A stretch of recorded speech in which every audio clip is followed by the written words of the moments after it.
akan berkata kepada Tuhan, tempat perlindunganku dan kubu pertahananku, Allahku yang kupercayai. Sungguh, Dialah yang akan melepaskan engkau dari jerat penangkap burung, dari penyakit sampar yang busuk. Dengan kepaknya, Ia akan melindungi engkau, di bawah sayapnya engkau akan berlindung. Kesetiaannya ialah perisai dan pagar tembok. Engkau tak usah takut terhadap kedahsyatan malam, terhadap panah yang terbang di waktu siang, terhadap penyakit sampar yang berjalan di dalam gelap, terhadap penyakit menular yang mengamuk di waktu petang. Walau 1.000 orang rebah di sisimu dan 10.000 di sebelah kananmu, tetapi itu tidak akan menimpamu. Engkau hanya menontonnya dengan matamu sendiri dan melihat pembalasan terhadap orang-orang fasik. Sebab Tuhan ialah tempat perlindunganmu, yang maha tinggi telah kau buat tempat perteduhanmu. Malapetaka tidak akan menimpa kamu, dan tulah tidak akan mendekat kepada kemahmu. Sebab malaikat-malaikatnya akan diperintahkannya kepadamu untuk menjaga engkau di segala jalanmu. Mereka akan menatang engkau di atas tangannya, supaya kakimu jangan terantuk kepada batu. Singa dan ular tedung akan kau langkahi, engkau akan menginjak anak singa dan ular naga. Sungguh hatinya melekat kepadaku, maka aku akan meluputkannya. Aku akan membentenginya sebab ia mengenal namaku. Bila ia berseru kepadaku, aku akan menjawab. Aku akan menyertai dia dalam kesesakan. Aku akan meluputkannya dan memuliakannya. Dengan panjang umur akan kukenyangkan dia dan akan kuperlihatkan kepadanya keselamatan daripadaku.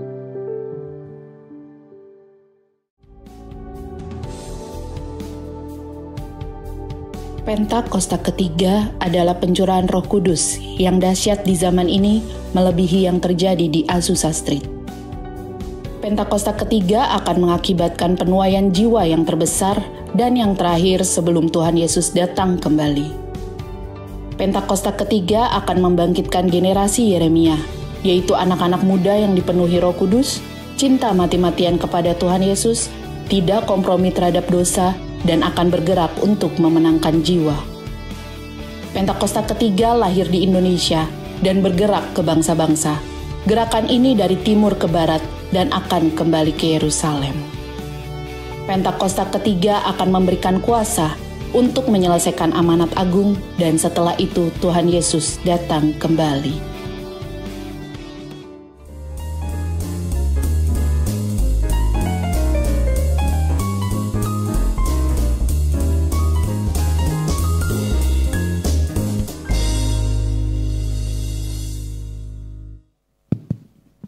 Mempersembahkan pujian dan terlebih dahulu ada video yang ditayangkan. Silakan.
Shalom Bapak Ibu dan teman-teman semua. Dalam rangka Nati di tanggal 14 Desember 2024, kami Pockets Ministry ingin mengadakan acara Natal kami. Kami ingin mengajak Bapak dan Ibu dan teman-teman semua untuk ikut berpartisipasi dalam kegiatan donasi untuk adik-adik kami dari panti Orpan dalam bentuk sembako seperti beras, mie instan, minyak, gula, teh, alat tulis. Kami juga mengundang adik-adik dari panti Taruna Orpan untuk ikut ibadah Natal nanti di tanggal 14 Desember. Bagi Bapak Ibu yang tergerak hatinya, kami membuka booth open donasi di bawah. Berikut persembahan pujian kami untuk kita semua di sini. Terima kasih, God bless you. Asyik kolektor bisa menjalankan persembahan. Terima kasih.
Pokis Ministry.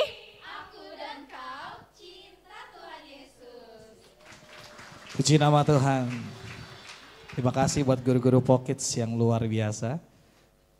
Bapak Ibu Saudara, jadi untuk dalam rangka acara Natal Pockets 14 Desember 2024, Pockets akan mengundang anak-anak yatim piatu tadi dari Pondok Asuh untuk bersama-sama bisa berayakan Natal di tempat ini Bapak Ibu Saudara ya. Jadi nanti untuk informasi lebih lanjutnya ada di bawah.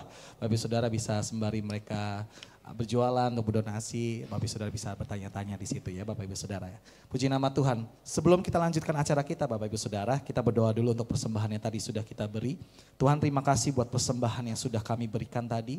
Berkati persembahan kami Tuhan, biarlah Tuhan memberkati setiap keluarga demi keluarga, terus usaha, pekerjaan, pendidikan setiap kami diperbuat ya berhasil. Terima kasih Tuhan, di dalam nama Tuhan Yesus sama-sama boleh kita katakan. Amin. Kita akan masuk ke dalam prosesi selanjutnya Bapak Ibu Saudara. Kita akan ada wisuda KOM 100. Berikan tepuk tangan Bapak Ibu Saudara. Saya ngundang Ibu Desi boleh ke depan. Nanti Ibu Gembala akan mendoakan setelah semua dipanggil. Bapak Ibu Saudara, Kom 100 tidak terasa sudah selesai. Periodenya kemarin dari tanggal 19 Mei 2024 sampai 18 Agustus 2024. Dan akhirnya sekarang lah di bulan Oktober tanggal 20 ini kita akan melakukan wisuda Kom 100 angkatan ke-16 dari GBI Pondok Gede Plaza. Ada 36 anak yang lulus atau 36 orang yang lulus. Bapak Ibu Saudara, tepuk tangan Bapak Ibu Saudara. Tentunya bukan hanya dari GBI Poge saja, tapi ada dari GBI Jati Melati sebagai rekan sahabat dari Rayon 5 yang ikut bersama-sama. Dan hari ini kita akan melakukan wisuda dengan beberapa anak yang mungkin ada izin atau beberapa orang yang ada izin, tapi sebagian besar bisa ikuti bersama-sama. Tapi saya akan mengundang terlebih dahulu adalah 2 orang, 1 cowok dan 1 cewek yang nilainya adalah nilai yang paling baik yang sudah didapatkan. Untuk yang cowok atau yang pria kita akan panggil bernama Nabil Adius S. Berikan tepuk tangan Bapak Ibu Saudara. Boleh maju Nabil? Akan diserahkan langsung oleh Ibu Desi sebelah sini. Lalu untuk yang wanita, peringkat pertamanya adalah Anugrah Nurul Luki atau Agnes. Cuman hari ini tidak bisa hadir. Dan peringkat keduanya saya akan panggilkan Gwen Kalista. Silakan maju Gwen. Peringkat kedua dari nilai terbaik. Puji Tuhan. Nabil bolehkah agak geser ke sebelah sana sedikit? Nah, terus sampai mendekati speaker. Thank you Nabil, Gwen, thank you. Wah, sekarang saya akan panggilkan sesuai dengan abjad. Jika namanya disebutkan, kakak-kakak, bapak ibu yang namanya disebutkan boleh langsung maju ke depan ya. Abraham Angelio Patrizio P. Berikan tepuk tangan. Setiap saya sebutkan nama tepuk tangan ya Bapak Ibu Saudara ya. Siap ya Bapak Ibu Saudara ya. Berikutnya adalah Agnes Maria. Dilanjutkan Aloysius Marvelino ST. Dilanjutkan kembali Andri Kurniawan. Dilanjutkan Axel Friendly G. Dilanjutkan atas nama Daphne MAS. Kesini aja jangan malu-malu. Nah, sesuai urutan dulu ya. Ternyata tersendat tadi ya. Lalu selanjutnya adalah Kakak Dewi Kartika. Dilanjutkan Edward Benedict. Dilanjutkan Kakak Erina. Dilanjutkan kembali adalah Gracia Deborah. Lalu Hana Tiffany Ananda Purba. Lalu ada lagi Jessica Elizabeth Batten. Lalu ada lagi Jessica Esterin. Ada Jocelyn Agatha. Lalu berikutnya ada Kevin Leonel George. Nanti Jessica boleh ke sebelah sini Jessica. Sama dari Yosi ya. Jessica boleh ke sebelah kanan sini Jessica. Di sebelah sini boleh. Ikutin ya Yosi ya. Lalu berikutnya ada, sebentar tapi mana tadi? Nathanael Yosafat G. Lalu berikutnya ada Steny Cindy A. Stephen Pablo Armando S. Lalu ada Kakak Susanti. Lalu berikutnya ada Kakak Tiamsa Sinaga. Lalu berikutnya ada, sebentar, Kakak Yehezkiel, adik Yehezkiel Steve Leonardo. Lalu ada Yolanda Tiomora. Dan terakhir ada Zevanya.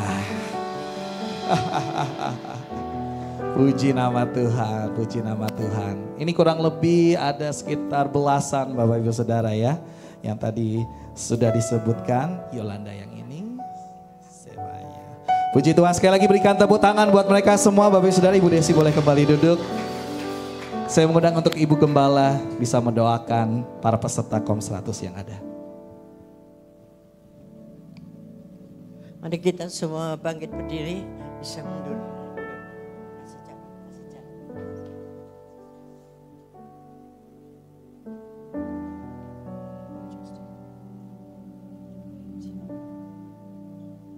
Boleh kita arahkan tangan kepada anak-anak muda ini, supaya apa yang dia sudah peroleh merupakan satu tahap yang lebih lagi untuk boleh menjadi alatnya Tuhan, menjadi berkat, boleh memuridkan teman-teman yang lain, tetangga, semua yang dia temui. Ya, kita percaya Tuhan sangat berkenan kepada anak-anak muda ini. Bahkan ibu-ibu beberapa juga. Dalam nama Tuhan Yesus Kristus Bapak, hamba menyerahkan anak-anakmu ini ke dalam tanganmu. Pakai mereka sesuai dengan talenta yang Tuhan beri. Jadi berkat dimanapun engkau berada. Dalam nama Tuhan Yesus Kristus, engkau memakai tunas-tunas muda ini Tuhan, menjadi alatmu, menjadi orang-orang yang takut akan Tuhan, yang selalu punya hati untuk melebarkan kerajaan Allah melalui tuaian jiwa-jiwa. Biar dimanapun engkau berada, engkau menjadi berkat dan bukan menjadi batu sandungan. Dalam nama Tuhan Yesus Kristus, pengurapan yang baru turun atasmu semua, menjadi anak-anak yang luar biasa, tidak sama dengan anak-anak yang lain, bahkan mendapatkan akal budi, kepintaran, kesehatan yang lebih dahsyat lagi. Dan hiduplah takut akan Tuhan di dalam nama Tuhan Yesus Kristus. Haleluya. Amin. Puji Tuhan. Beri sorak-sorai yang dahsyat buat anak-anak kita dalam Puji nama Yesus. Tuhan. Bu Gembala boleh tetap di situ, Bu Gembala. Kita akan foto bersama. Mohon maaf Ibu, sebentar saya ke belakang. Ibu-ibu, bapak-bapak boleh duduk kembali, jemaat yang dikasihi Tuhan. Lihat ke sini ya. Siap. 3, 2, 1. Sekali lagi 3, 2, 1. Puji Tuhan. Kita berikan tepuk tangan sekali lagi buat anak-anak Kokom 1. Ibu Gembala boleh kembali duduk. Kita akan lanjutkan ibadah kita bersama-sama. Silakan turun kakak-kakak, adik-adik semua.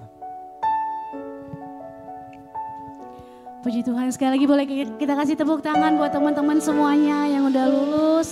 Selamat.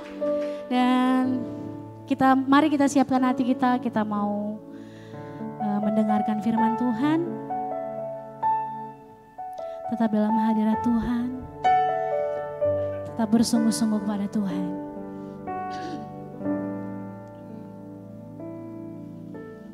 Tuhan, Kau sungguh besar,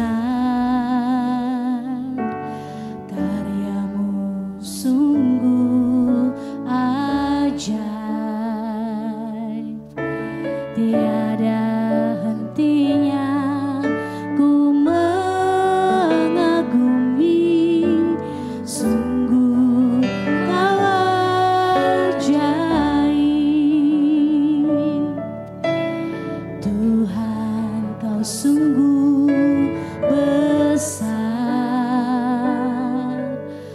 karyamu sungguh ajaib, tiada hentinya ku mengagumi, sungguh Kau ajaib.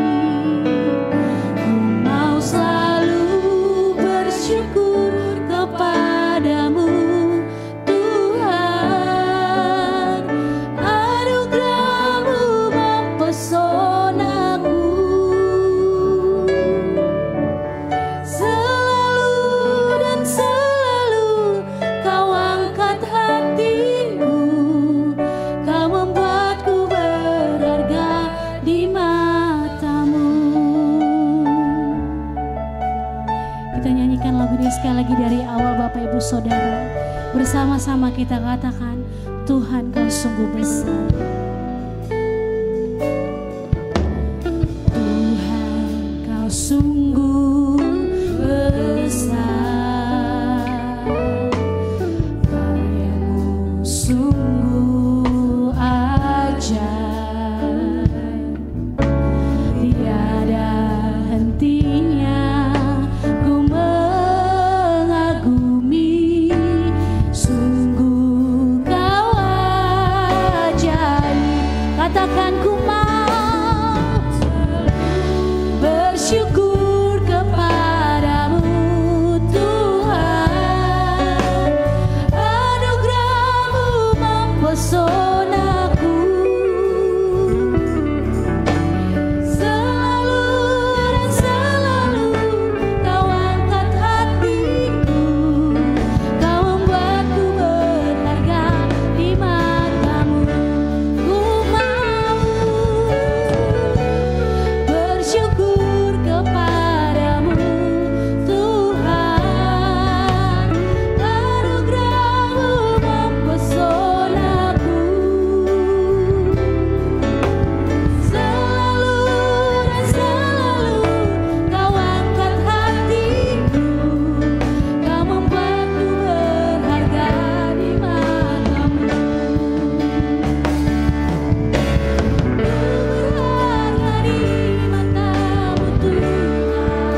Kami mau bersyukur di hadapan-Mu. Kami jadi berharga, tapi kami tahu Tuhan kami belum layak. Tapi kami juga tahu Kau melayakkan. Jikalau Kau layakkan setiap kami. Kau buat kami berharga. Terima kasih Tuhan.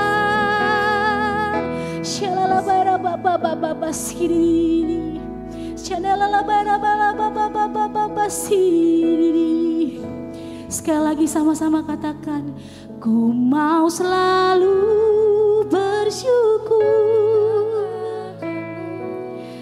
Tuhan, anugerah-Mu mempesonaku.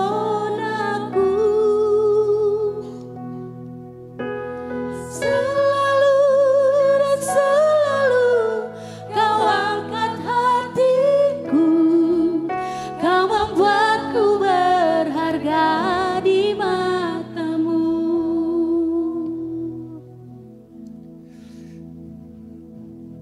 Bapa di surga, kami mengucap syukur kepada-Mu Tuhan. Ini anak-anak-Mu datang kepada-Mu Tuhan. Kami hanya meninggikan nama-Mu Tuhan. Kami hanya memuji-Mu, Engkau Tuhan. Marilah Roh Kudus mengalir di tempat ini Tuhan. Kami butuh Engkau Tuhan.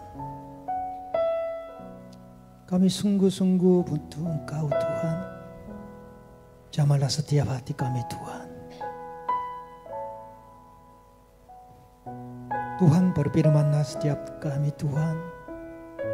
Supaya kami lebih lagi mengenal Engkau Tuhan. Bukalah mata kami Tuhan supaya kami melihat rencana-Mu yang terindah. Bukalah telinga kami supaya kami mau dengar suara-Mu Tuhan. Terima kasih Bapa. Terima kasih. Dalam nama Yesus Kristus kami mengucap syukur dan berdoa. Yang percaya mari katakan amin. Silakan duduk kembali Bapak Ibu Saudara. Shalom. 안녕하세요. 반갑습니다. 감사합니다. Sudah bisa bahasa Korea.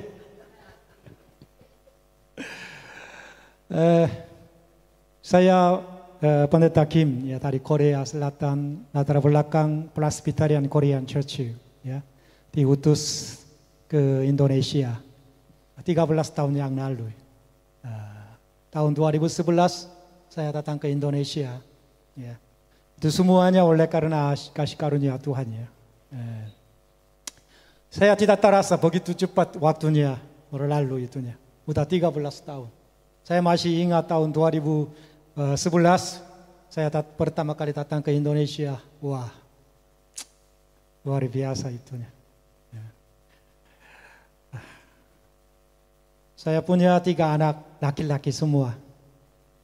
Dua-duanya udah balik ke Korea untuk mereka selesai wajib militer.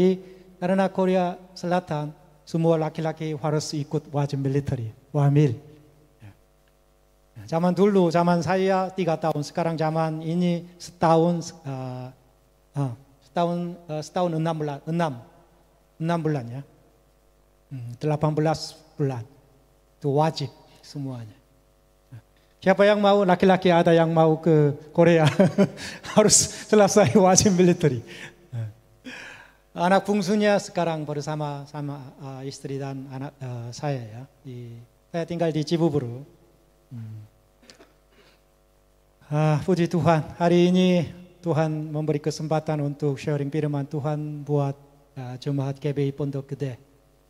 Pertama kali terima kasih kepada Ibu Gembala Rachel, tetap sehat, semangat terus. Kemudian para pengerja juga dan termasuk semua jemaat diberkati Tuhan. Ya. Hari ini saya mau bicarakan tentang Judulnya apa? Kuasa firman Tuhan dalam kehidupan orang percaya. Jika kita sungguh-sungguh percaya Tuhan, firman Tuhan pasti ada apa? Kuasanya. Yang percaya katakan amin. Berapa banyak orang mengalami kuasa firman Tuhan di dalam hidup kita? Kok sedikit doang itu. Jangan malu. Angkat tangan. Oke, terima kasih.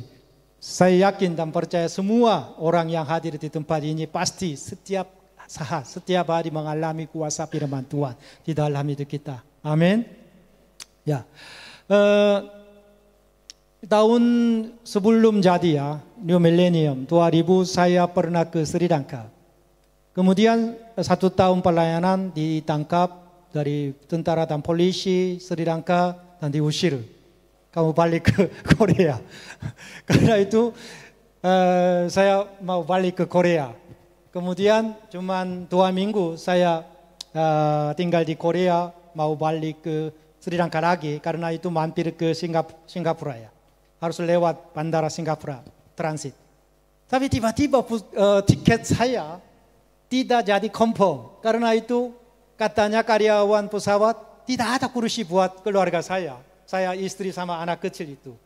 Kok saya heran sekali. Kok begini ya terjadi. Karena sebelum berangkat dari Korea saya udah semua checking. Tapi ternyata di Singapura, bandara Singapura enggak ada yang buat kursi saya dan istri dan anak. Saya kaget. Gimana itunya? Karena karyawan katanya, Bapak jangan khawatir, tunggu aja tunggu. Ya, nanti kita cari kursi yang kosong, naik ke pesawat ke Colombo di ibu kota Sri Lanka ya. Saya nunggu berapa jam tapi enggak dapat kabar baiknya. Karena itu udah malam, udah lewat jam 12. Saya pergi ke karyawan juga enggak mungkin karena di situ ada pesta api itu seluruh South Asia itu. Oh gitu ya. Kemudian pagi-pagi saya bangun lagi, saya tidur sama istri dan anak di bandara, di atas kursi ya. Dingin sekali itunya semalaman. Kemudian merasa saya sedih sekali, bagaimana itunya ya. Tiba-tiba itu saya lari ke kantor pesawat. Saya tanya, mereka bilang, Pak, maafnya enggak bisa itunya dapat kursi pesawatnya. Mungkin tunggu seminggu atau kadang-kadang enggak bisa dapat. Kalau begitu saya balik ke Korea aja. Bagaimana saya tunggu di bandara seminggu? Enggak bisa. Katanya enggak ada juga balik ke pesawat Korea. Itu. Bagaimana kalau begitu? Tapi akhirnya saya cari itunya buku telepon di bandara Singapura ada warna kuning. Balik ternyata saya ketemu namanya Arirang, itu bahasa Korea itu. Arirang pasti orang Korea karena itu angkat telepon. Saya telepon kepada, tapi untung dia angkat HP-nya. Kemudian dia bilang, Bapak jangan nunggu di bandara, kadang-kadang nggak bisa dapat sebulannya karena ini musim pesta. Gimana kalau begitu? Bapak langsung ke gereja Korea aja di Singapura. Ada yang alamatnya boleh. Ya, ada tulis itunya di bukunya. Saya langsung naik taksi pergi ke sana. Mereka sarankan itu satu tempat tiduran. Karena itu saya di situ inap semalam. Pagi-pagi ketuk. Bapak bangun karena ini hari Sabtu ada sekolah bahasa Korea. Harus kosongkan ruangan itu kamarnya. Saya merasa malu itu gimana itu. Saya keluar, saya duduk di depan itu ruangan itunya. Waktu itu saya berdoa, Tuhan tolong ya. Dari mana saya dapat pertolongan itunya. Tiba-tiba Roh Kudus bergerakkan hati saya, jangan khawatir. Jangan khawatir. Nanti satu ibunya akan masuk di gereja, pegang anak yang kecil. Kamu harus minta kepadanya tolongan. Dari mana ini? Suaranya dari mana? Tapi saya pasti dengar itunya hati saya. Itu. Tapi ternyata satu ibunya masuk di gereja itu pintu gerbang, dia masuk masih muda, tapi anaknya kecil itu. Dia ikut terus ibunya, tapi tiba hati saya masih pergerakan itunya. Oh ini benar, ini benar. Gimana saya maju dan harus minta bertolong. Saya masih enggak, jangan malu itu. Tapi Roh Kudus tolong. Kamulah harus kamu maju dan mintalah. Saya berdiri dan kasih salaman ibu, ya. Oh itu dia suruh anaknya masuk sekolah yang bahasa Korea. Dia duduk sama-sama saya jelaskan semua ini hal-hal itu apa yang terjadi bla bla bla. Dia angkat tangan dan telepon kepada suaminya. Suaminya lagi di Cina, ya, karena bisnismen, ya, pergi ke China. Dia bicara dalam bahasa China, bukan bahasa Korea. Saya tidak mengerti. Udah selesai bla bla, dia bicara kepada saya, Pak, suamiku bilang Bapak bawa ke rumah saya karena sekarang dapat tiket pesawatnya susah. Karena Bapak harus tinggal di rumahku seminggu. Kalau Bapak sudah selesai bisnis di sana, mau balik Singapura, dia baru usahakan cari tiketnya. Suamimu kerja apa? Oh, kebetulan suamiku bekerja di PT pesawat. Itu direktur IATA pesawat. Heran sekali, itu saya beli terus ini. Saya dibawa ke rumahnya seminggu. Saya berjalan berwisata gratis. Saya menikmati semuanya. Akhirnya suami datang, dia sediakan kursi, 3 kursi. Balik ke Sri Lanka. Nah seperti itu. Itu ya. Kadang-kadang di dalam perjalanan hidup kita banyak ada yang masalah. Ya, bagaimana kita mendapat itu pertolongan kita? Dari manakah itunya? Seperti Mazmur 121 ayat 1 sampai 3. Aku melayangkan mataku ke gunung-gunung. Dari manakah akan datang pertolonganku? Pertolonganku ialah dari Tuhan yang menjadikan langit dan bumi. Ia takkan membiarkan kakimu koyak. Penjagamu tidak akan terlelah. Benar itunya. Benar. Sungguh-sungguh Tuhan itu jadi pertolongan kami. Ya. Waktu itu satu orang pun tidak ada. Bagaimana saya minta itu pertolongan. Tapi Tuhan sudah. Dia menjaga orang-orang percaya. Amin. Oke, lanjut. Kadang-kadang kita Bapak Ibu Saudara merasakan takut. Kita menghadapkan ya apapun.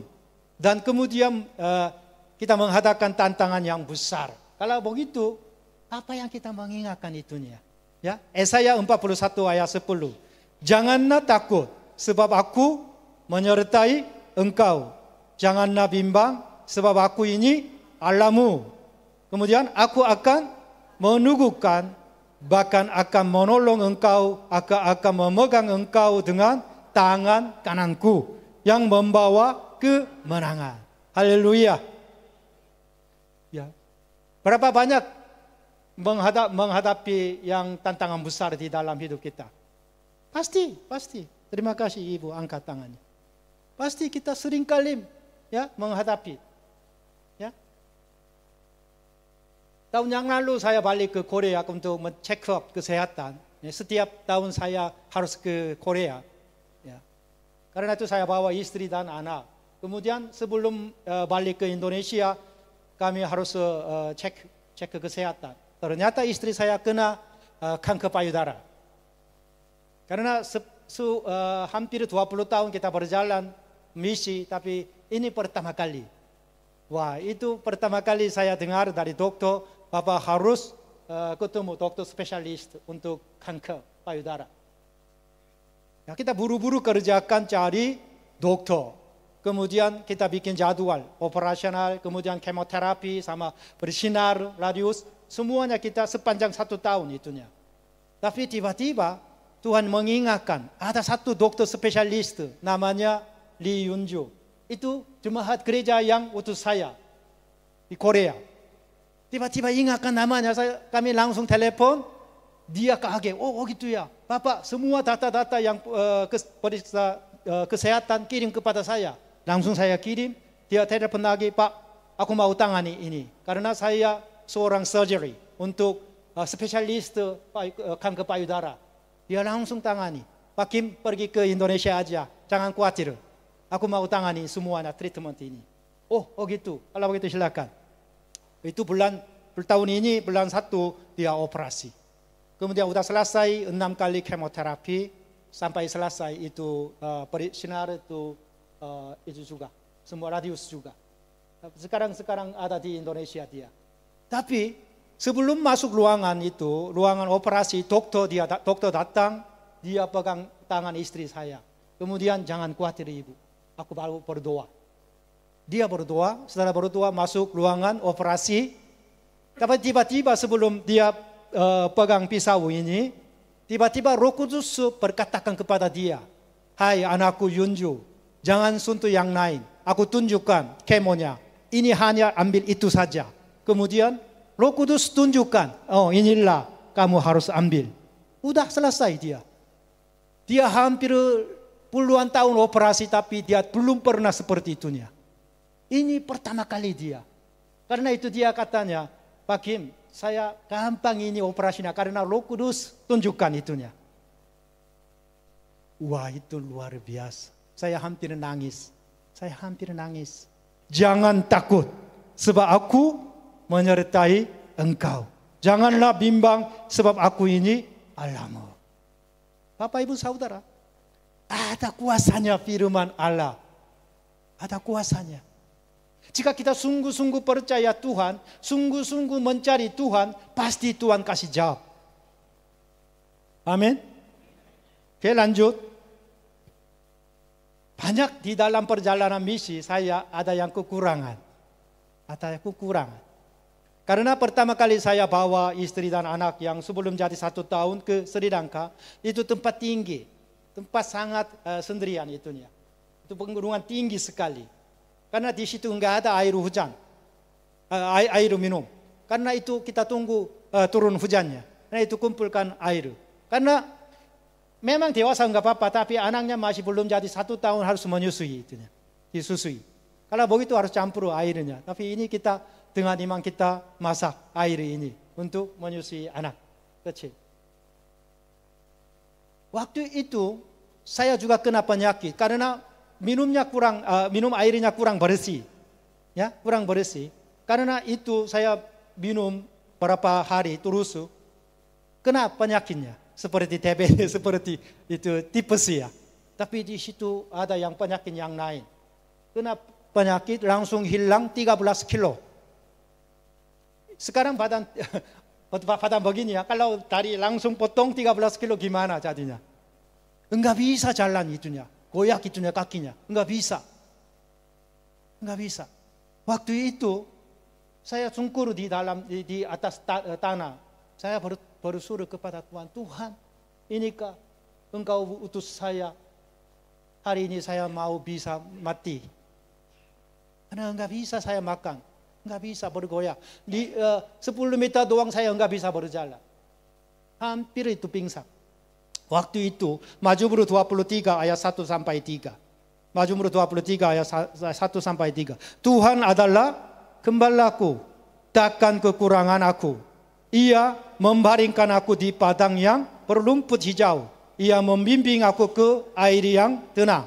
Ia menyegarkan jiwaku. Ia menuntun aku di jalan yang benar oleh karena namanya. Siapakah gembala kami? Yesus. Nah itu, karena itu saya mengingatkan, oh iyalah dia ada gembala yang terbaik. Yang namanya Yesus. Saya panggil namanya. Tuhan tolong. Waktu itu anak-anak muda usia 17, 18 anak-anak muda dari Sri Lanka, mereka numpang tangan tubuh saya. Mereka sambil nangis mendoakan saya. Waktu itu saya disembuh. Saya sembuh. Kita bersama-sama berjalan misi kemana-mana Sri Lanka. Akhirnya diusir, ditangkap. Ditangkap sama anak dan istri. Ya, memang kita semua Bapak Ibu Saudara, seringkali kita mengalami kekurangan di dalam hidup kita. Tapi siapakah gembala kita?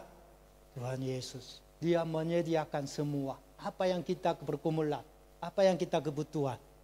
Tuhan memberi sesuai waktu yang Tuhan. Amin. Di dalam Alkitab ada firman Allah itu tunjukkan ada dua katanya. Satunya logos, ya logos. Logos itu tercatat di dalam Alkitab. Kemudian ada satu yang lain rema. Rema itu biasanya sama itunya. Logos dan rema ini artinya sama. Perkataan keluar dari mulut itu artinya.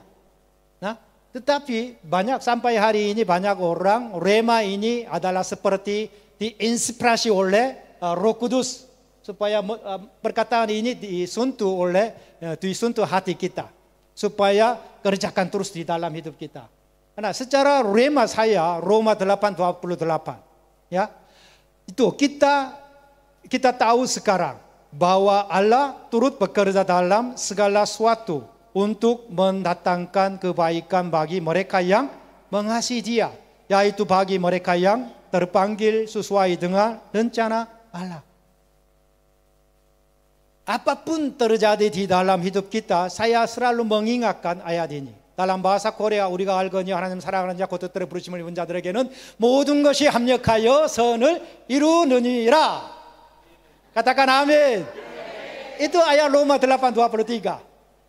Saya hampir 1000 kali ulang terus hafal. Karena apapun terjadi saya yakin dan percaya Tuhan pasti memberi terbaik bagi setiap kami. Apapun saya bimbang, apapun yang saya merasa lemah langsung hafal ayat ininya.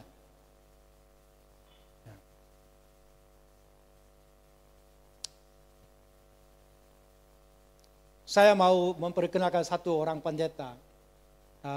Memang pendeta ini sudah dia balik ke surga ya, tahun yang lalu. Tapi ini pendeta ini secara pribadi kakak saya. Dia 45 tahun dia pelayanan di gereja Korea. Dia bangun 5 gereja. Seumur hidup. Mulai usia 19 dia sudah mulai pelayanan. Seumur hidup dia sangat mencintai Tuhan, kemudian sangat mencintai baca Alkitab. Dari firman Tuhan dia mendapat 5 prinsip pastoral. Seumur hidup dia penggembalaan, dia bikin 5 prinsip. Boleh bantu PPT? Ya, inilah. Yang pertama, pikiran kita jadikanlah doa kita. Setiap saat, setiap kali kita muncul pikiran kita.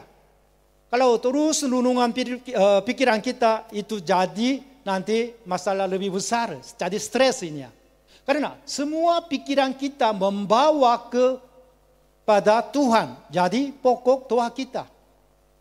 Bapak Ibu Saudara, masih ada yang berpikiran di dalam otak kita atau hati kita terus muncul. Jangan terus berpikir itunya. Langsung pikiran kita bawa ke hadapan Tuhan. Jadi pokok doa kita. Itu doakan aja. Kemudian kedua, kata-kata dan tindakan kita sesuai firman Tuhan. Ini sangat penting itunya. Walaupun orang percaya, perkataan beda dengan dari firman Tuhan. Apapun dia khotbah di mimbar. Hampir 45 tahun dia berkhotbah di mimbar. Dia bikin keputusan. Apa yang saya bicarakan di mimbar, aku mau melakukan di bawah mimbar.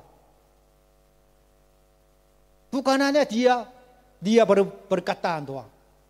Dia melakukan sesuai firman Tuhan. Ketiga, tetangga kita menganggap seperti Tuhan Yesus. Ini tidak gampang itu. Karena antara 3.000 jemaat ada yang komplain, ada yang jahat juga memang. Ada protes juga. Tapi dia selalu siapa saja dia diprotes dia menganggap orang ini Tuhan Yesus. Karena itu enggak bisa membalas jahat. Dia harus baik-baik. Dia melakukan semuanya baik-baik aja karena seperti Tuhan Yesus.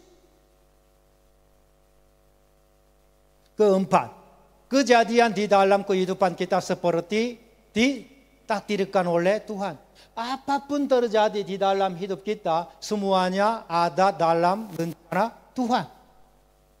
Orang percaya itu menganggap seperti itu. Apapun terjadi di dalam hidup kita, jangan-jangan kecewa. Jangan-jangan hilang kepercayaan. Pasti ada rencana Tuhan di dalam hidup kita. Amin. Itu sangat penting ini. 45 tahun dia tetap berjuang di dalam hidupnya. Ada banyak tantangan, tetapi dia menganggap itunya. Seperti prinsip keempat. Kelima, hidup kita sehari-hari itu seperti ibadah kita. Ibadah sejati. Bukan hanya di tempat doang. Jangan menganggap tempat ibadahnya di sini doang. Jangan menganggap.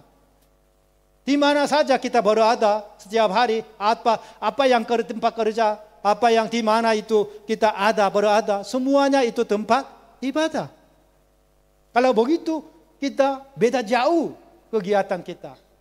Pertindakan kita, berpikiran kita beda jauh. Seperti itu, dia melakukan seperti itu. Dia sudah kena kanker paru-paru itunya, kemudian itu efektifnya hati juga. Dia tunggu Tuhan 2 minggu. Dokter katanya, Bapak udah hampir selesai. Dia panggil saya, "Hai adikku, tolong datang ke Korea. Saya mau balik ke surga. Kamu boleh bantu saya selama 2 minggu. Dokter katanya cuma tinggal 2 minggu doang." Saya lari. Kemudian saya masuk ruangan khususnya bersama dia. Dia minta, "Adikku tolong nyalain itu MP3, pembacaan Alkitab." Bukan pujian, bukan. Alkitab aja, firman Tuhan aja. Karena itu saya nyalakan Mazmur. Dari 1 sampai 150 ulang lagi selama 2 minggu. Dia tidak pernah komplain. Cuma dengar aja, tutup mata. Ulang lagi. Hari terakhir ada 2 pendua datang. Waktu itu saya sempat balik ke hotel untuk mau istirahat. Tapi pendua datang, mereka mulai doa. Itu satu pendua melihat penglihatannya. Langit terbuka. Banyak malaikat turun siap mau membawa mayatnya. Setelah itu mereka telepon. "Kakakmu sudah balik ke surga." Saya lari, saya lihat. Udah dia tenang aja. Bapak Ibu Saudara, sepanjang hidup kita, dia berjalan dengan firman Allah.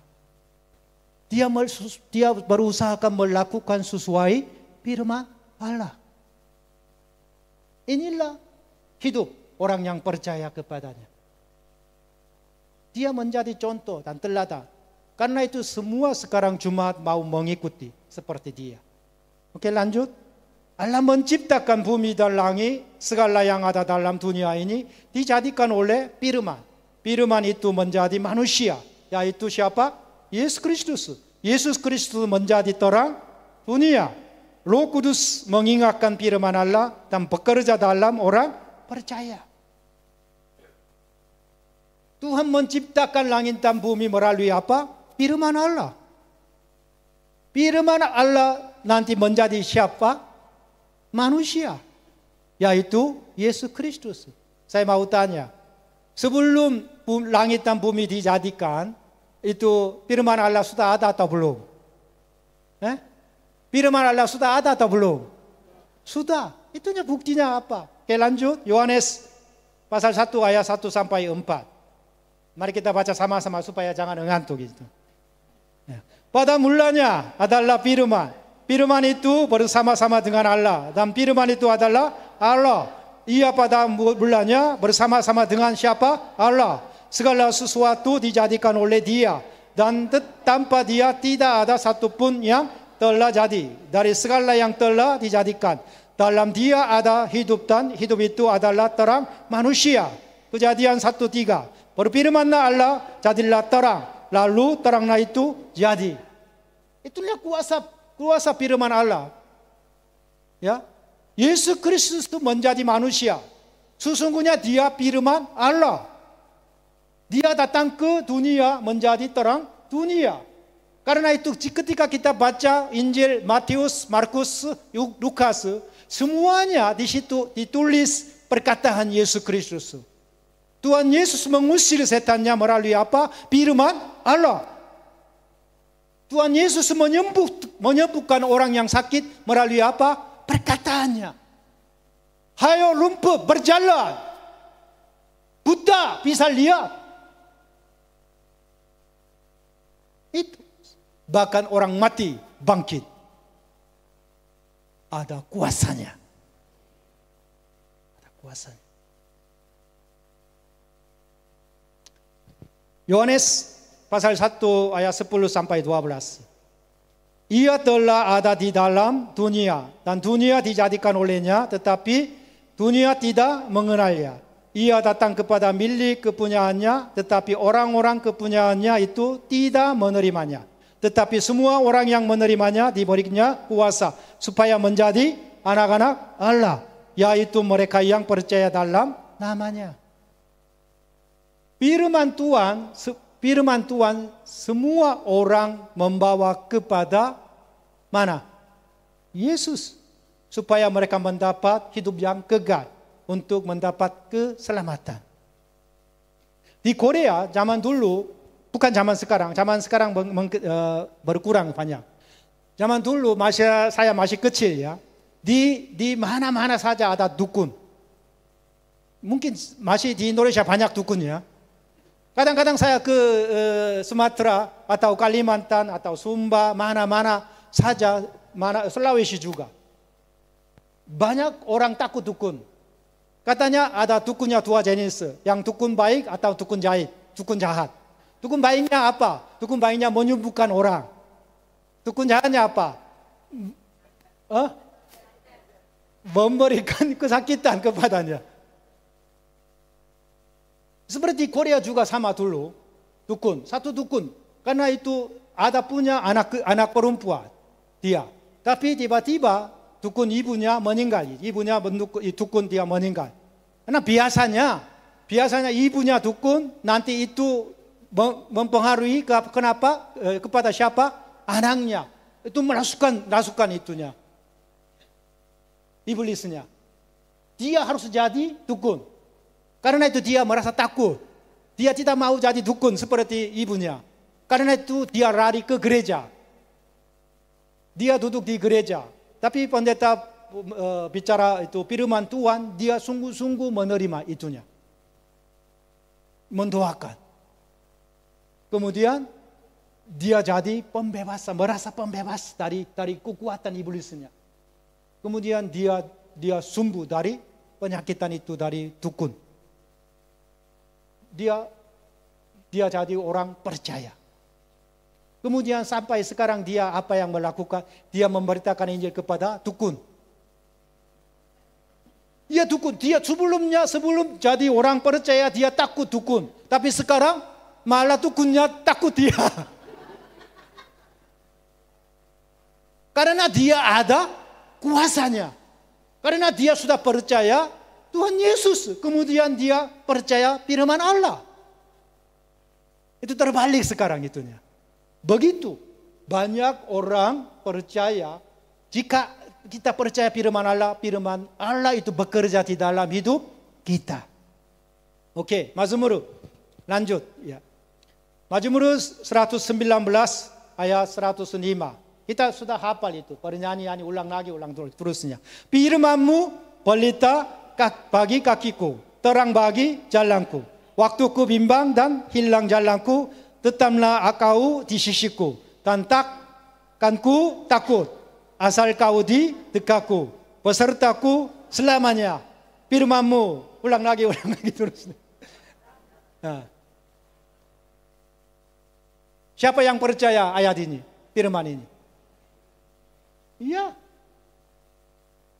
Kita percaya ini, kita percaya. Banyak orang karena mereka tidak percaya, karena mereka jadi hilang jalannya, yang kebenaran. Setiap saat kita hilang jalan kita, harus balik ke firman Allah. Amin. Itu sangat penting. Oke, lanjut. Ulangan 6 ayat 4 sampai 9. Itu mungkin semua orang tahu, Shema. Shema. Ini sangat penting bagi orang Yahudi, orang Israel. Ayat ini sangat penting untuk Shema Israel. Shema artinya dengarlah. Itu, ya, dengarlah hai orang Israel. Itu artinya Shema Israel. Ya. Kenapa Tuhan bilang mulai dengarlah, listen carefully. Bapak Ibu Saudara, saya sebelum masuk Indonesia, saya enggak bisa bahasa Indonesia. Karena saya sudah lama tinggal di India, pelayanan, 5 tahun. Saya bisa belajar bahasa Hindi, pakai bahasa Inggris juga. Tapi tiba-tiba gembala saya, kamu pindah ke Indonesia. Wah, saya takut belajar bahasa lagi. Saya enggak mau, menolak terus. Tapi akhirnya, oke, aku siap. Akhirnya saya datang, saya langsung bergabung sama BIPA, belajar bahasa Indonesia, 1 tahun. Setelah 1 tahun, saya cari tempat-tempat yang sesuai saya. Itu di Kota Wisata ada satu gereja, KBI. Saya masuk, saya bertemu gembalanya. Boleh gembala, saya mau jadi jemaat di sini, biasa aja. Oke, silakan. Dia heran orang asing mau jadi jemaatnya. Saya duduk di depan karena dia hormat. Duduk di depan aja. Itu jadi siksaan saya. Ibadahnya 3 jam. Kalau pengumuman panjang jadi 4 jam. Saya duduk di depan, hampir itunya pingsan. Naik surga, turun neraka, surga, neraka. Satu kata pun saya tidak mengerti. Walaupun belajar 1 tahun, saya tidak mengerti itunya. Begitu cepat, wah, ini susah banget. Karena itu setiap hari Minggu pagi ya, saya masuk langsung menuju ke kafe kopi. Kalau sebelum gabung ibadah harus minum kopi. 1 cangkir enggak cukup, 2 cangkir. Americano tanpa gula. Udah jadi kebiasaan itu, kebiasaan. Supaya jangan jatuh dalam ibadah. Bapak, Ibu, Saudara, begitu susah belajar bahasa itu yang asingnya. Saya duduk di depan, 1 bulan, 2 bulan, 3 bulan, 4, 5 sampai 7 bulan. Saya berusahakan ibadah 1, 2, 3 sampai malam. Saya ikut terus, sengaja. Supaya bisa dengar itunya. Kemudian hari biasa saya, hari Senin sampai Sabtu saya baca firman 5 jam, 3 jam terus ini. Supaya suara keluar terus. Bisa dengar telinga saya. Wah, itu perjuangannya luar biasa. Akhirnya bulan 7, saya baru bisa dengar 1 kalimat. Saya suka cita banget. Saya bisa dengar bahasa Indonesia. Itu perkembangan itunya. Bapak Ibu Saudara, jika mau belajar bahasa Korea harus dengar 1000 kali. 1000 kali. Memang, ini memang. Seperti bayi kecil yang dilahir ya. Mereka dengar 1000 kali. Mama, sampai papanya susah banget 2000 kali dia harus dengar. Mama doang. Papanya kecewa. Oh, begitu terus mama doang. Tapi papa, panggil papa, dia senang banget seperti itunya. Seperti itu. 1 orang belajar bahasa asing pun berapa kali? 1000 kali. Ulang lagi dengar. Nah, itulah karena itu Tuhan suruh, dengarlah hai orang Israel. Jika kita tidak dengar firman Allah, enggak bisa melakukan. Enggak bisa. Allah pun dengar 1 jam di sini ya, langsung keluar pintunya lupa semuanya. Kok tadi bicara apa ya? Mudah-mudahan sebelum keluar jangan lupa ini. Bapak Ibu Saudara, begitu benar itu. Karena itu Tuhan tahu, dengarlah hai orang Israel. Tuhan itu Allah kita, Tuhan itu Esa. Kasihilah Tuhan Allahmu dengan segenap hatimu, dengan segenap jiwamu, dengan segenap kekuatanmu.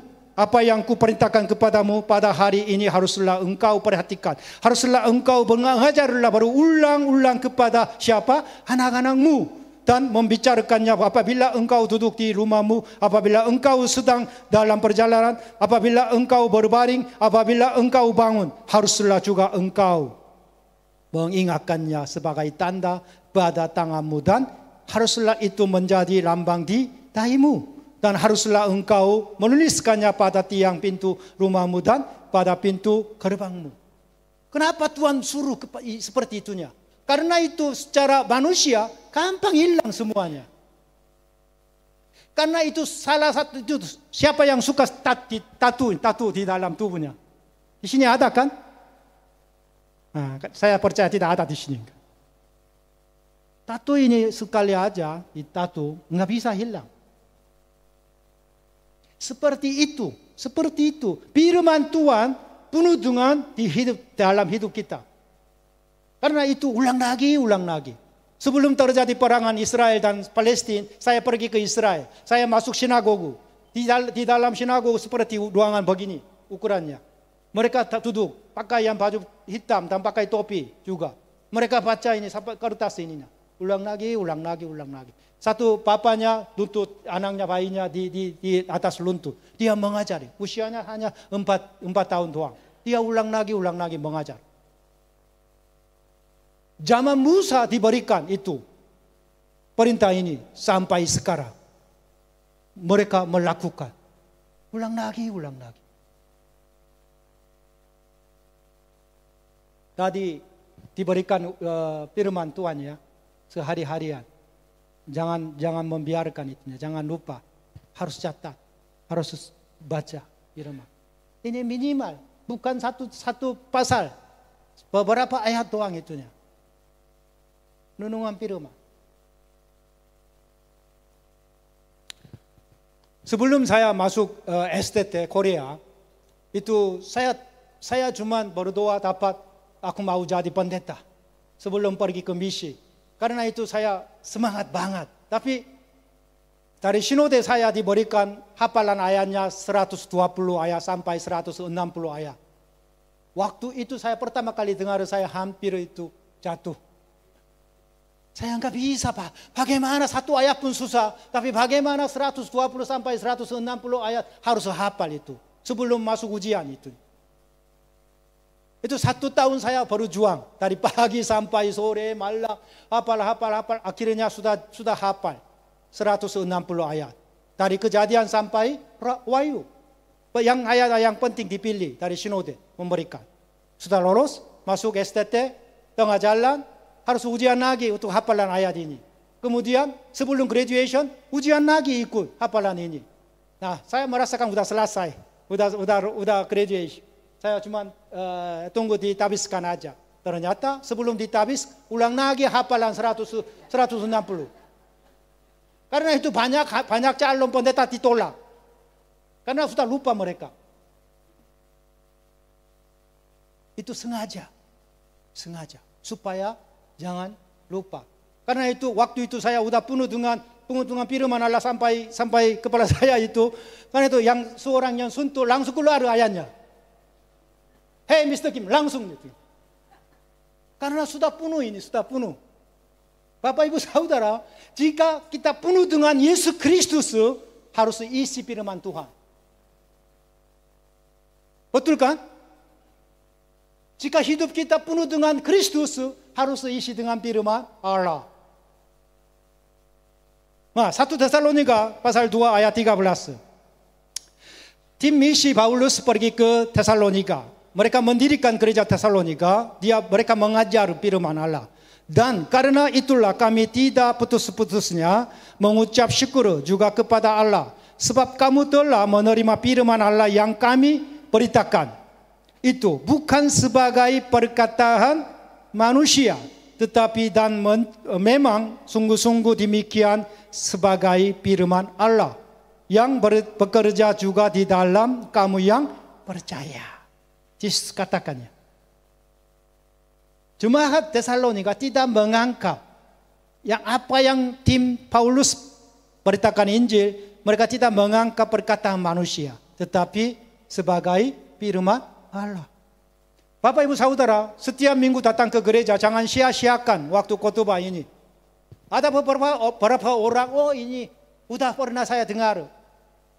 Kadang-kadang ulang lagi, karena itu sudah merasa bosan. Tapi jangan mengangkat perkataan manusia. Jika satu kata pun, satu ayat pun kita menerima sebagai firman Allah bekerja di dalam hidup kita. Amin. Waktu pulang harus isi hati kita dengan firman Allah. Jangan kosongkan itunya. Oke, lanjut. 2 Timotius pasal 3 ayat 16-17. Sebagai tulisan yang kita baca sama-sama karena udah matanya udah turun beras sekali itunya. Ya. Segala tulisan yang diiramkan Allah memang bermanfaat untuk mengajar, untuk menyatakan kesalahan, untuk memperbaiki kelakuan, dan untuk mendidik orang dalam kebenaran. Dengan demikian tiap-tiap manusia kepunyaan Allah diperlengkapi untuk setiap perbuatan baik. Itu kayaknya hilang karena orang asing saya itu. Nanti tambah aja kaya itu. Bapak Ibu Saudara, firman Tuhan itu memanfaatkan untuk secara pendidikan. Ya, saya mengelola sekolah di daerah Setu, ada TK, SD, SMP, sampai sekarang SMP. Nanti tahun depan saya menunjukkan SMA juga. Itu bukan sekolah Korea ya, sekolah Indonesia. Udah berjalan 12 tahun ini. Setiap tahun tambah satu kelas. Udah 340 sekarang anak-anak. Tapi mereka datang ke sekolah, mereka langsung ikut ibadah. Karena guru-guru sediakan hafalan ayat. Mereka memaksakan hafalan ayat. Setiap hari mereka. Anak kecil TK mereka, hafalan ayat mereka membanggakan diri sendiri. Bapak Ibu Saudara, hafalan ayat ini sangat bermanfaat. Saya kenal satu orang yang ibu yang udah tua, usia 93. Di sini enggak ada kan, usia udah atas 93. Ya. Ibu gembala masih 80, masih muda banget. Pemuda. Semangat, sehat terus dalam pelayanan. Usia 93, dia tidak pernah ke sekolah. Karena enggak bisa baca, enggak bisa tulis. Tapi dia selalu merindu firman Tuhan. Karena itu dia berdoa. Tuhan tolong, aku mau menghafalkan firman Allah. Karena itu dia setiap hari dia mendengar. Suruh cucunya, suruh baca. Dia dengar, dia berusahakan hafal ayat ini. Usia 90 berapa? Bukan 39. 93. Dia berjuang sehingga dia meninggal dunia. Waktu dia meninggal, saya jaga-jaga tempatnya. Dia senang banget. Tidak ada kekhawatiran. Tidak ada merasa menyesal. Aku sudah selesai. Aku mau balik kepada. Orang-orang datang minta nasihati.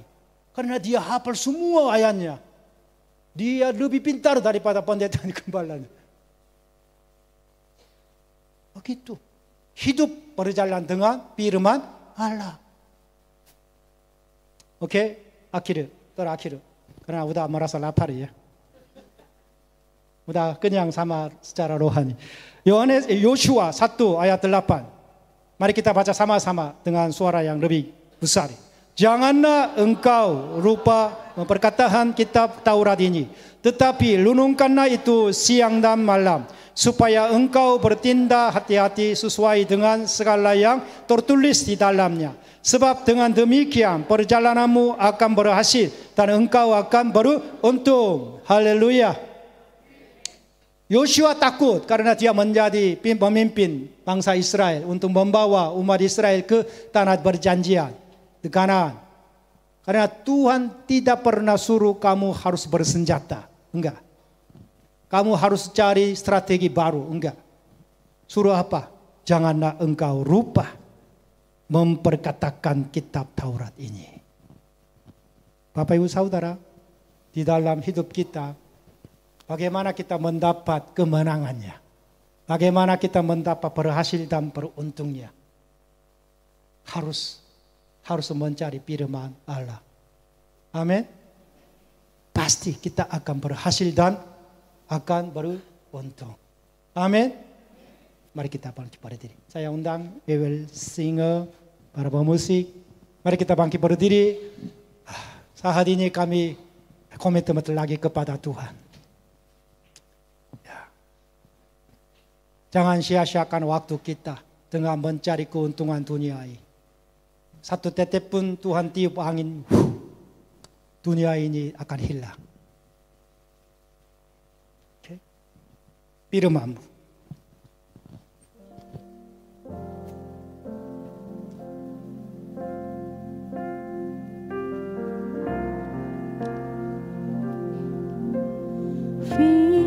Firman-Mu pelita bagi kakiku, terang bagi jalanku.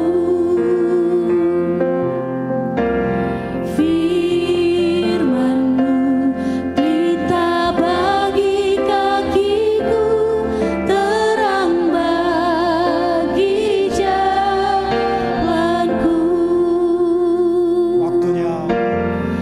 Waktu ku bimbang dan hilang jalanku, tetaplah Kau di sisiku. Takkan ku kabur asal Kau di dekatku, besertaku selamanya.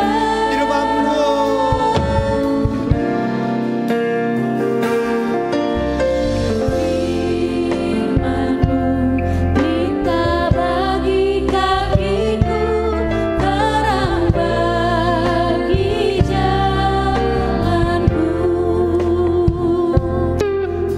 Haleluya. Yes Tuhan. Firman-Mu ada kuasanya bagi setiap kami Tuhan. Firman-Mu terus kerjakan di dalam hidup kami Tuhan. Apapun kita menghadapi, aku tidak mau menyerah. Karena firman-Mu membuat sebagai kekuatan kami Tuhan. Roh Kudus, taruhlah roh-Mu atas gereja ini Tuhan.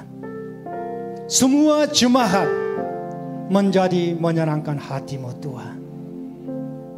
Hari ini kami bikin keputusan sebentar lagi kami Tuhan. Kami sungguh-sungguh mencari Engkau Tuhan. Kami sungguh-sungguh membaca firman-Mu Tuhan. Firman-Mu terus bekerjalah di dalam hidup kami Tuhan. Tuhan memberkati Ibu Gembala Rachel dan semuanya tim pastoral dan bahkan semua jemaat dalam pekerjaan mereka, dalam ibu rumah tangganya, dalam anak-anak studi mereka diberkati berlimpah-limpah. Dipakailah lebih lagi mencari jiwa-jiwa yang baru. Jadilah saluran berkat untuk lingkungan Pondok Gede ini Tuhan. Dalam nama Yesus Kristus kami mengucap syukur dan berdoa. Yang percaya katakan amin. Silakan duduk kembali, Tuhan memberkati. Terima kasih untuk firman Tuhan yang luar biasa. Sudah diberkati? Siap untuk hafal firman Tuhan? Haleluya. Jadi hebatnya dihafalin ya setiap hari ya. Nah, sebelum kita akan berdoa untuk Pak Kim, saya ingin mengundang saudara kalau mau nambah firman Tuhan. Tadi Pak Kim 7 bulan ibadah 3 kali Pak ya. Nah, sore ini kita akan dilayani seorang brigadir jenderal, doktor dan dokter. Namanya Bapak Andreas. Kalau saudara berkenan bisa hadir lagi di jam 5 sore. Tuhan Yesus memberkati. Mari kita arahkan tangan kita kepada Pak Kim. yang sudah memberkati kita pada hari ini. Terima kasih Tuhan untuk firman-Mu, untuk setiap pengajaran. Biarlah kami hanya bertopang kepada firman Tuhan. Lebih banyak lagi kami mengerti dan mendalami dan memegang dan menghafal akan firman-Mu dan tidak usah menghafal yang lain. Terima kasih Tuhan, Engkau sempurna dalam kehidupan kami, dalam kehidupan Pak Kim dan keluarganya. Pakai dia terus selama hidupnya yang ada ini menjadi alat-Mu menyelesaikan, menuntaskan amanat agung Tuhan. Sampai kemanapun Tuhan kirim dia, beri kekuatan, kesehatan, berkat yang berlimpah-limpah. Terima kasih Tuhan, haleluya, haleluya. Mari saudara, kita akan siapkan hati untuk membawa pulang berkat Tuhan yang dahsyat, yaitu berkat damai dan sejahteranya yang berlimpah-limpah, kasih dan anugerahnya yang begitu dahsyat dalam hidup kita, dan terus berjanji makin hari makin intim dengan Tuhan melalui Roh Kudus-Nya dan firman-Nya dari hari ini sampai Tuhan datang kembali. Yang setuju mari katakan bersama, amin. Tuhan Yesus memberkati. Terima kasih Tuhan.